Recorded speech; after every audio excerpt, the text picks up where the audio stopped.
أعوذ بالله السميع العليم من الشيطان الرجيم بسم الله الرحمن الرحيم إن الحمد لله نحمده ونستعينه ونستغفره ونستهديه ونعوذ بالله من شرور أنفسنا ومن سيئات أعمالنا من يهده الله فهو المهتدي ومن يضلل فلن تجد له وليا مرشدا وأشهد أن لا إله إلا الله وحده لا شريك له وأشهد أن سيدنا وحبيبنا محمدا عبده ورسوله اللهم صل وسلم وبارك عليه وعلى آله وصحبه أجمعين أما بعد السلام عليكم ورحمة الله وبركاته.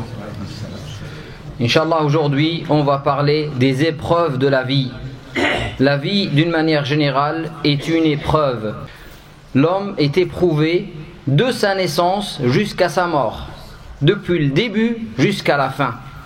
Et Allah subhanahu wa ta'ala nous le dit clairement, Alif Lam Mim, les hommes s'imaginent-ils qu'on les laissera dire nous croyons sans les mettre à l'épreuve?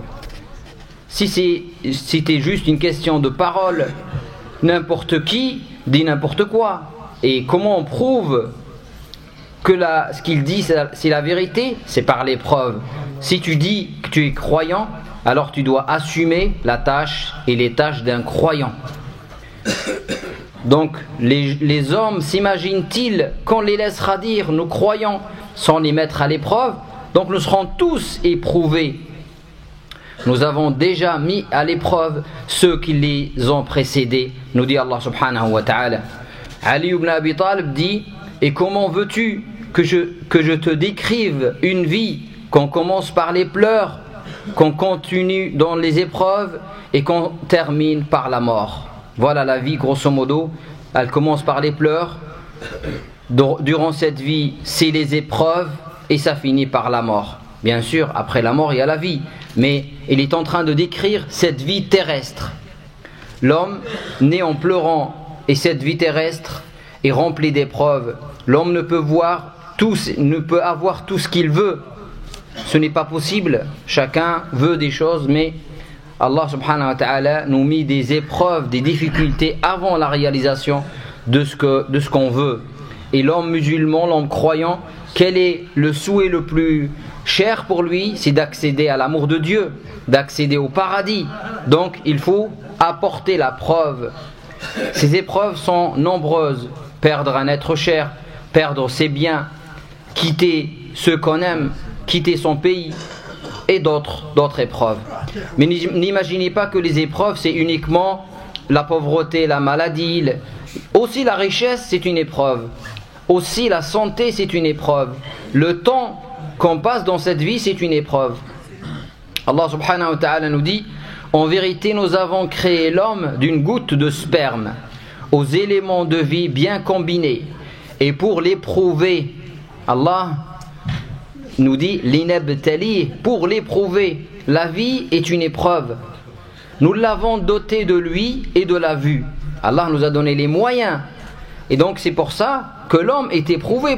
Pourquoi? Parce que l'homme a le libre arbitre. Allah lui a donné la raison, Allah lui a donné la parole, en lui indiquant le chemin à suivre. Libre à lui ensuite de choisir la voie de la reconnaissance ou la voie de l'infidélité. Donc libre à lui. Et c'est pour ça qu'on est responsable, et c'est pour ça qu'on est éprouvé, parce que nous avons le choix dans la vie. Le prophète sallallahu alayhi wa sallam nous dit: ceux qui ont le plus d'épreuves, ce sont les prophètes. C'est-à-dire que plus on a de la foi, plus on est éprouvé. Ensuite, ceux qui ont le plus de mérite que les autres, l'homme sera éprouvé selon sa foi. Plus la foi elle est élevée, plus les épreuves sont élevées. D'ailleurs, il suffit de voir les histoires de prophètes. Regardez Ibrahim alayhi salam, comment il a été éprouvé. L'épreuve extrême. Allah lui a demandé même de sacrifier son fils, énorme comme épreuve, et il a réussi l'épreuve alayhi salam. Regardez Joseph, comment Allah l'a éprouvé depuis tout petit, mais la récompense elle était aussi grande que l'épreuve. Regardez Moussa, alayhi salam, comment dès le début, dès sa naissance, sa maman était obligée de le jeter dans la mer. Alors Allah lui a donné aussi une récompense énorme. Toutes les épreuves de la vie. Regardez Ayyub alayhi salam, comment il est après l'aisance, Allah l'a éprouvé une extrême épreuve et il a réussi l'extrême de l'aisance comme l'extrême de la difficulté et la maladie. Regardez Isa alayhi salam, regardez Muhammad sallallahu alayhi wa sallam, comment il a été éprouvé. Son père est mort avant même sa naissance, sa mère est morte quand il avait 6 ans, et ainsi de suite. Les difficultés, comment son peuple l'a rejeté, sallallahu alayhi wa sallam. Et c'est pour ça que les prophètes sont les plus éprouvés. Mais ce n'est pas une raison pour dire « mais j'aime bien les épreuves, je veux que Dieu m'éprouve ». Non, le musulman ne dit jamais ça. Au contraire, « Is'alullah al-afiya » demandez à Dieu de vous épargner. Demandez à Dieu de vous épargner et de vous donner que des bonnes choses. Mais après, sachez que vous allez passer des examens et des épreuves. C'est inévitable. C'est comme ça la vie. Et donc, on doit patienter. Le musulman ne souhaite pas les épreuves, mais il est patient quand les épreuves arrivent. Et il faut savoir que les épreuves ne sont pas tous et toujours des châtiments, des punitions. Non, Allah peut éprouver des gens qu'il aime pour les rapprocher de lui encore, pour leur donner des degrés au paradis encore plus élevés, pour les purifier. Les épreuves ne sont pas toujours des punitions. Certes, il y a des épreuves de la vie qui sont le résultat de punitions, de péchés. Mais il ne faut pas confondre. Il y a des épreuves dans la vie qui sont des épreuves de Dieu pour tester la foi du croyant et le rapprocher de lui. L'épreuve pour le croyant est une nécessité au même titre que pour reconnaître l'or véritable. Qu'est-ce qu'on fait pour reconnaître l'or véritable? On doit le mettre sur le feu pour le reconnaître. C'est ça, l'épreuve pour reconnaître la foi véritable d'un croyant, il sera éprouvé. D'ailleurs, tous les humains sont éprouvés. Quelle est l'attitude à avoir devant les épreuves? On va voir ce que Omar ibn al-Khattab radiyallahu anhu nous dit, et c'est un enseignement très important. Donc, Omar ibn al-Khattab nous a enseigné comment supporter les épreuves lorsqu'il dit: à chaque fois que je traverse une épreuve, je me rappelle qu'Allah m'a donné à travers cette épreuve 4 bienfaits. Regardez comment Omar ibn al-Khattab et les compagnons voient les choses. Ils relativisent. Ils voient les choses autrement. Il dit, à travers une épreuve, une maladie par exemple, je vois 4 bienfaits de Dieu. 4 bienfaits de Dieu. Subhanallah. Quels sont ces bienfaits? Il dit le premier, c'est que cette épreuve ne concerne pas ma religion. Parce que l'épreuve la plus difficile, c'est celle qui concerne la religion. Ça, c'est la première chose. La deuxième, c'est que cette épreuve aurait pu être pire, n'est-ce pas? Si tu as fait un accident, tu aurais pu dire, j'aurais pu mourir. D'accord? Il faut toujours se dire, ça aurait pu être pire. Ça, c'est la deuxième chose. La troisième chose, c'est que Allah m'a donné la possibilité de l'accepter, d'accepter cette épreuve. Et la quatrième chose, c'est que j'espère la récompense de Dieu à travers cette épreuve. Et voilà comment le musulman transforme l'épreuve, les difficultés, et les transforme en bienfaits. 4 bienfaits à travers une difficulté. D'abord, il dit, ça ne concerne pas ma religion. Et toute épreuve concerne cette vie est dérisoire. Elle est incomparable à l'épreuve de la religion. Et c'est pour ça que le prophète sallallahu alayhi wa sallam dit souvent: وَلَا تَجْعَلْ مُصِيبَتَنَا فِي دِينِنَا. Ne fais pas que l'épreuve concerne notre religion. L'épreuve, si elle concerne la vie de ce bas monde, ce n'est pas grave. Elle va passer. Mais si elle concerne la foi, là c'est grave. Et c'est pour ça que Yusuf alayhi salam, quand il a été éprouvé énormément, mais à un moment donné il fallait choisir entre l'épreuve de la vie et l'épreuve de la religion. Qu'est-ce qu'il a choisi, Joseph alayhi salam? Il dit: Seigneur, je préfère la prison.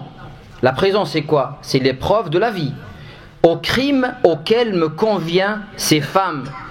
Donc il préfère tomber dans l'épreuve de la prison et ne pas tomber dans l'épreuve de l'adultère et de la fornication. Les deux sont des épreuves et il préfère l'épreuve de la vie que l'épreuve de la religion, parce que la fornication, l'adultère, ça va le mener vers le châtiment de Dieu. Et si tu ne me préserves pas de leur stratagème, je finirai par céder à mon penchant pour elles et sombrerai dans le paganisme. Voilà ce que Joseph alayhi salam a choisi. La deuxième chose que Omar al-Khattab nous dit, c'est que cette épreuve aurait pu être pire. Et c'est la réalité. Chacun de nous, quand il passe une épreuve, il peut dire, et si cette épreuve n'était pas juste ça? J'ai perdu un enfant, j'aurais pu perdre 3. J'ai perdu un doigt, j'aurais pu perdre 5, ainsi de suite. Et cette histoire de Urwa ibn Zubayr, radiyallahu anhu, c'était un grand savant, Urwa ibn Zubayr. Et donc il avait des épreuves. Les médecins sont venus lui dire qu'il est nécessaire de couper sa jambe. On va te couper la jambe, c'est nécessaire, c'est obligatoire. Donc, et au même moment qu'ils étaient en train de lui couper la jambe, on vient lui dire: ton fils est tombé du toit et il est mort. Et quelle était sa réaction? Regardez. Il regarde alors sa jambe malade et sa jambe saine. Il dit: oh Allah, tu as éprouvé mais tu as aussi épargné. J'ai 4 membres. Tu as pris 1 et tu m'en as laissé 3. Et il regarde ses fils et ses enfants. Il en avait 7. Il a perdu 1. Et il dit: oh Allah, si tu as pris, tu as aussi laissé et donné. Il a pris 1, laissé 6. Voilà comment le croyant, le vrai croyant voit les épreuves. Certains regardent ce qu'ils ont perdu, ils ne voient pas tous les bienfaits qu'Allah leur a donnés. Le croyant, quand il a la foi, et la foi forte, prend les choses de manière positive. Il sait qu'une situation ne peut pas perdurer et que les jours se succèdent. Aujourd'hui c'est une épreuve, demain c'est la facilité, Inch'Allah. C'est pour ça qu'Allah nous dit: Inna ma'al usri yusra, inna ma'al usri yusra. À côté de la difficulté, il y a certes la facilité. À côté de la difficulté, il y a certes la facilité. La troisième chose que Omar ibn Khattab dit, c'est que je l'accepte. Et c'est ça le secret. Si tu acceptes ce que Allah t'a fait subir comme épreuve, la patience positive. Oh les croyants, cherchez secours dans l'endurance et la salat, car Allah est avec ceux qui patientent. Et il dit subhanahu wa ta'ala: certes, nous vous soumettrons à quelques épreuves en vous exposant de temps à autre à la peur, à la faim, en vous faisant endurer quelques pertes dans vos biens, dans vos personnes et dans vos récoltes, mais tu peux annoncer une heureuse issue à ceux qui souffrent avec patience, à ceux qui, lorsque malheur les touche, disent: Inna lillahi wa inna ilayhi raji'un. Nous sommes tous à Dieu et c'est à lui que nous ferons retour. Voilà la réaction d'un musulman quand il est touché par l'épreuve et la maladie et la mort. Tout de suite: Inna lillahi wa inna ilayhi raji'un. Nous sommes tous à Dieu et c'est à lui que nous ferons notre retour. C'est la réaction spontanée d'un croyant. Le prophète sallallahu alayhi wa sallam nous dit: la valeur de la récompense est relative à l'imminence de l'épreuve. Si Allah agrée les gens, il les éprouve. Celui qui sera satisfait aura gagné l'agrément de Dieu, et celui qui se rebelle aura le châtiment de Dieu. Parce que si tu n'acceptes pas, est-ce que ça change quelque chose? Non, ça ne change rien. Et tu auras encore le malheur d'avoir la colère de Dieu. Donc accepte. Ali ibn Abi Talib dit un jour à un homme qui vient de perdre son fils: si tu es patient, tu seras soumis au destin en étant récompensé. Et si tu n'es pas patient, tu seras soumis au destin en étant point récompensé. Tu n'auras aucune récompense si tu n'es pas patient. Un homme pieux fut un jour blessé gravement à la jambe et on le vit souriant et heureux malgré cela. On lui demande pourquoi, il répondit: la douceur de la récompense m'a fait oublier la douleur de la blessure. La douceur de la récompense m'a fait oublier la douleur de la blessure.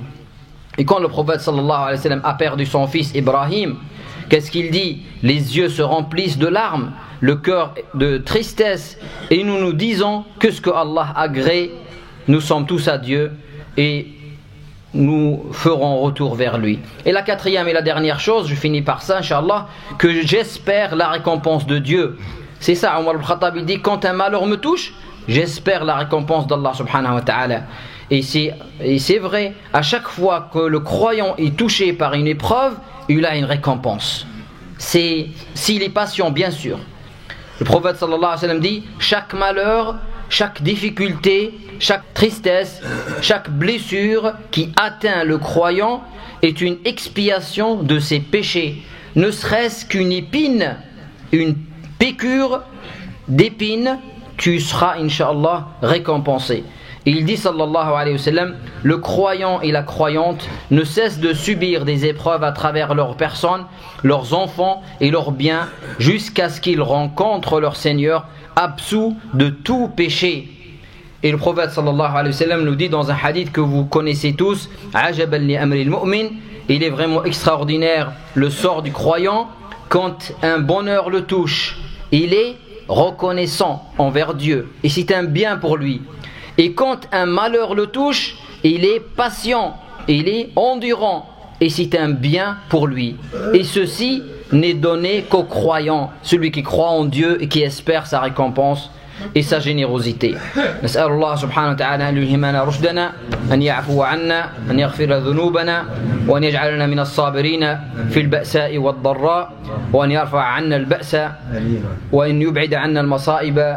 ونسأل الله سبحانه وتعالى أن لا يجعل مصيبتنا في ديننا، وأن لا يجعل الدنيا أكبر همنا ولا مبلغ علمنا، ولا يسلط علينا بذنوبنا من لا يخافه ولا يرحمنا. آمين والحمد لله رب العالمين.